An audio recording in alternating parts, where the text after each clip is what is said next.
Welcome back to another technical deep dive here in the debug zone. Today we're tackling a big question and breaking it down with insights from other users. Hopefully this clears up some misconceptions and helps you get the answer you need.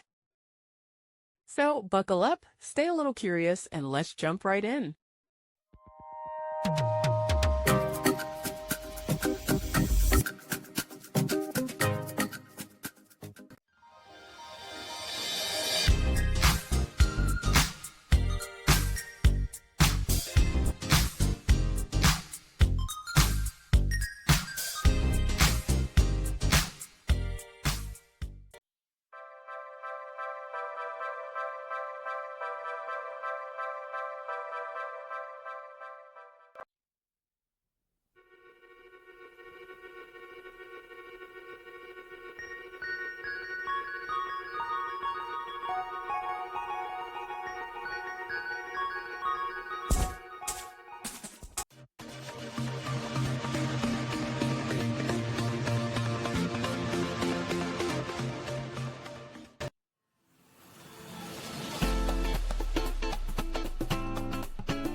And that's a wrap.